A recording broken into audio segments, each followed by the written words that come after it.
Bagi warga keturunan Tionghoa di Bali, sosok Imade Sangharta lebih dikenal dengan nama Chan Ching San, bukan seorang atau figur yang asing. Maklum, pendeta atau pemangku kelenteng di Ketewel Gianyar tersebut semasa hidup juga dikenal sebagai seorang arsitek khusus rumah arwah, miniatur gedung yang spesial dibangun untuk arwah orang meninggal yang dikenal kerap melengkapi sarana upacara kematian di lingkungan warga keturunan Tionghoa.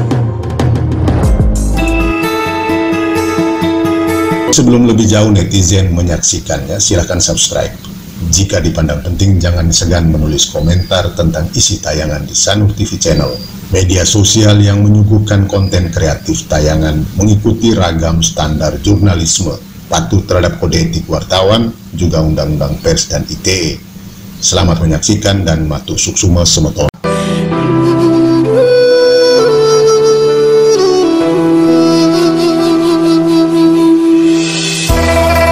Jenazah Mangku Chan Ching San dikremasi di Krematorium Mumbul, Kuta Selatan, Kabupaten Badung belum lama ini. Pendeta Kongco atau kelenteng tersebut menyisakan cerita khusus pada 4 Mei 2021.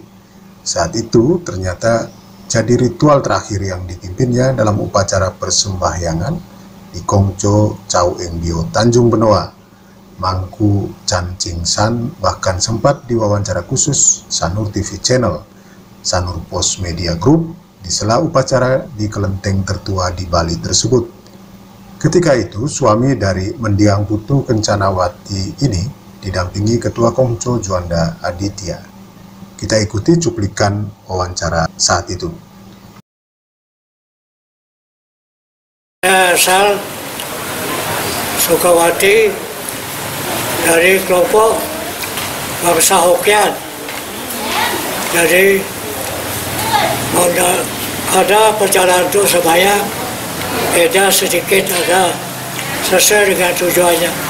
Kelompok di sini Tanjung ada dari kelompok bangsa Highland.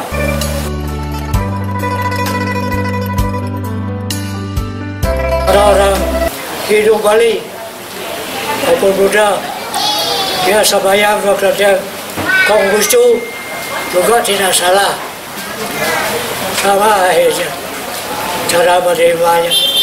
Nasicau Rahayu.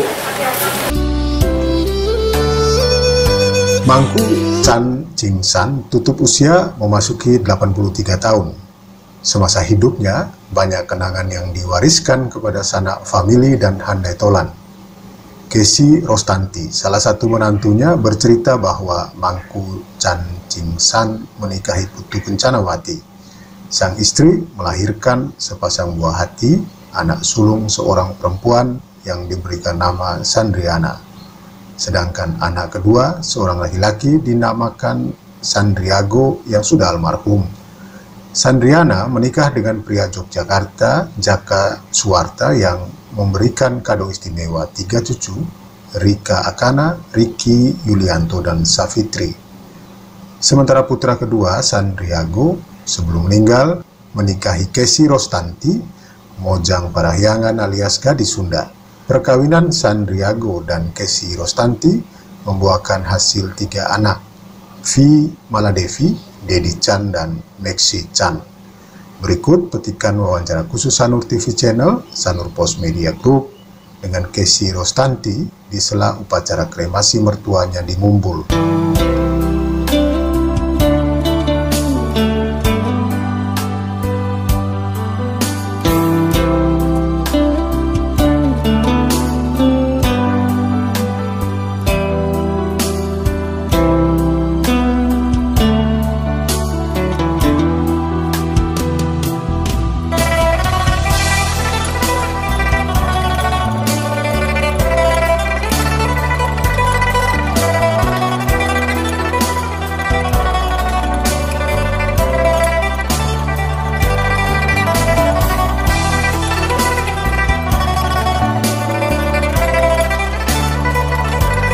ketika saya jaga di rumah sakit, Sengkori dapat sakit itu, dia cuma gini aja, artinya ya manggil-manggil orang yang sudah tiada kan memang biasa gitu kan, ya manggil papa, mama, terus manggil istrinya juga, manggil neneknya gitu.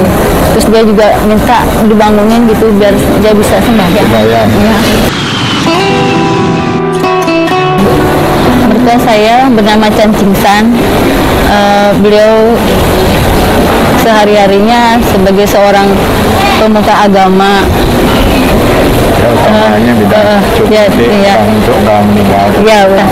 Menikah dengan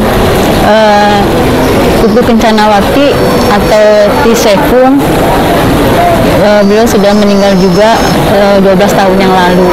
Beliau mempunyai 2 orang anak. Pertama perempuan, yang kedua lelaki. Itu dia suami saya. Tapi beliau pun juga sudah almarhum. Biasanya dia menjalankan tradisi Tionghoa ya, khususnya untuk bidang kematian. Beliau membuat gedung Cokongti atau gedung arwah ya, yang tujuannya mengantarkan para arwah ke alam lebih bahagia gitu.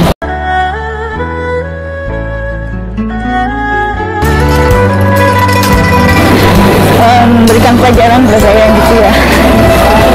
Ya terutama dalam untuk lebih ke tradisi, untuk bisa melanjutkan tradisi gitu ya. Tradisi Tionghoa. Ya, tradisi Tionghoa.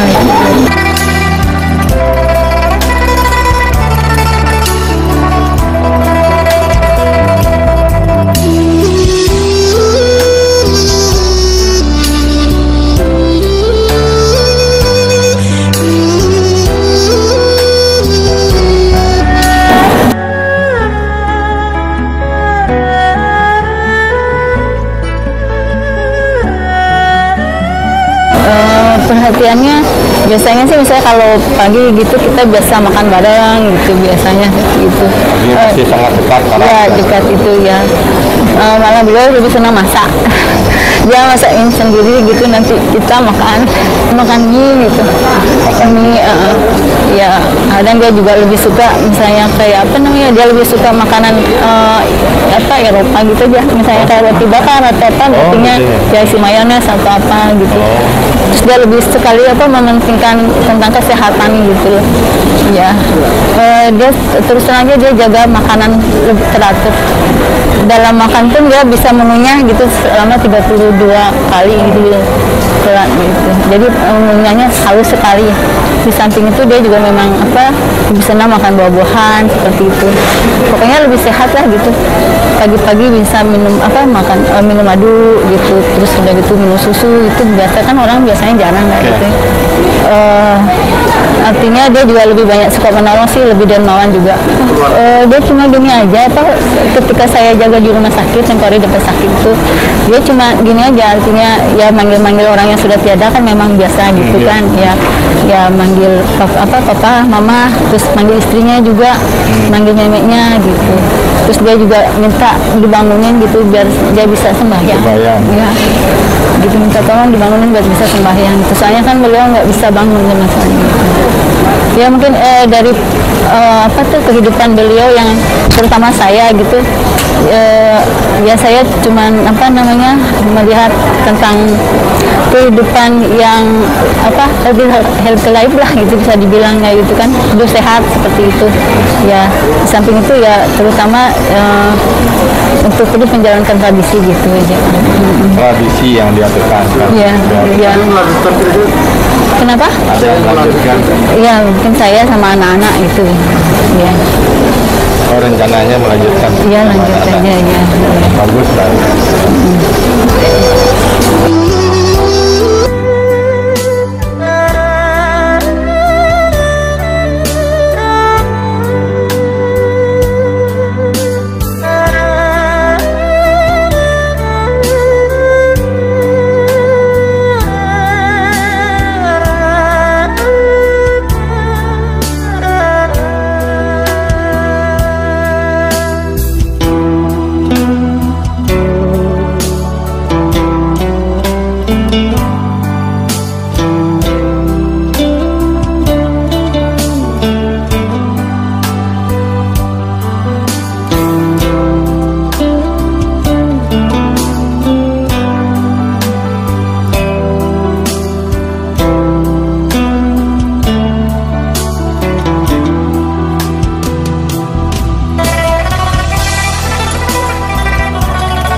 Bagi keluarga besar Kongco Chow Eng Bio Tanjung Benoa, berpulangnya Mangku Chan Ching San dirasakan pula sebagai kehilangan seorang tokoh Tionghoa Bali.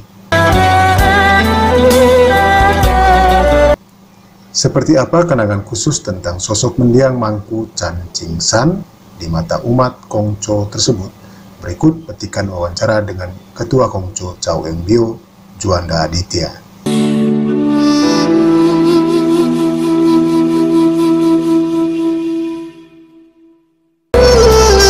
Saya perkenalkan diri dulu, sebelumnya saya Juanda Aditya, merupakan Ketua Pengurus Kelenteng Chow Eng Bio, dan saya mewakili dari seluruh jajaran dan warga Tionghoa khususnya Kelenteng Chow Eng Bio.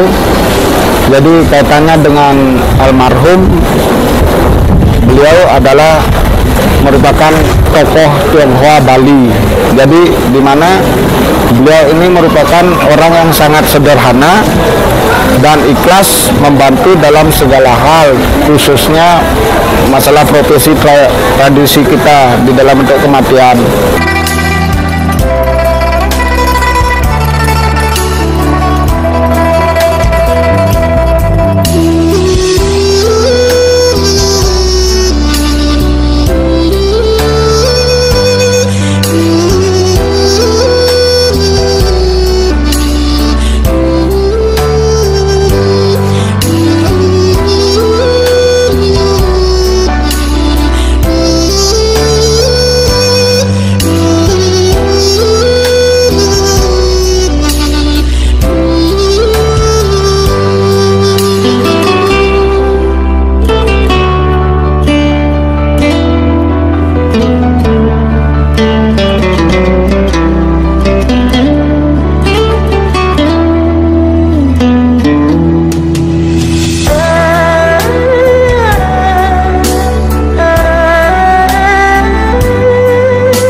Jadi beliau lebih mengerti di bidang itu, dan sering sekali beliau berpesan kepada kita untuk meneruskan tradisi-tradisi yang memang betul-betul kita jaga. Dan dari kepengurusan kita yang sekarang ini, beliau lebih rutin datang ke Kelenteng Chow Eng Bio untuk menata kembali bagaimana tradisi-tradisi yang sebenarnya. Dan beliau tidak pernah mengeluh maupun menolak ketika kita memintai tolong kepada beliau untuk hadir pada saat piodalan atau sujud dari Kelenteng Chow Eng Bio itu sendiri.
hadir pada tanggal 4 Mei 2021, ya kurang lebih sebulan lebih yang lalu. Jadi beliau mungkin itu hari terakhir kalinya beliau datang ke Kelenteng Cao Eng Biu untuk memimpin persembahyangan yang kita lakukan setiap setahun sekali. Jadi pada saat itu adalah sijit dari Yang Mulia Makco. Jadi beliau di sana berpesan, ya sempat kita membicarakan masalah prosesi kematian pada saat itu sebelum memulai persembahyangannya yang dibuka oleh beliau sendiri. Jadi beliau menjelaskan prosesi kematian dari baru meninggal sampai di Cikengkek, dan kita tidak tahu ternyata memang akan ada berita begini. Jadi dari pihak pengurus jujur sangat kaget, dan harapan kita ya ke depannya biar warga-warga Tionghoa khususnya di Bali mengerti dengan keadaan beliau dan bisa berterima kasih kepada beliau dengan apa yang sudah dilakukan atau diperbuat selama hidup oleh beliau, dan sudah membantu banyak orang, khususnya mengantarkan jenazah, arwah, dan acara kematian yang lainnya oleh beliau itu sendiri. Jadi kami dari pengurus ikut berbelasungkawa kepada pihak keluarga, dan semoga beliau dapat diterima di sisinya dan di segala amal baiknya dapat diterima oleh Tuhan Yang Maha Esa.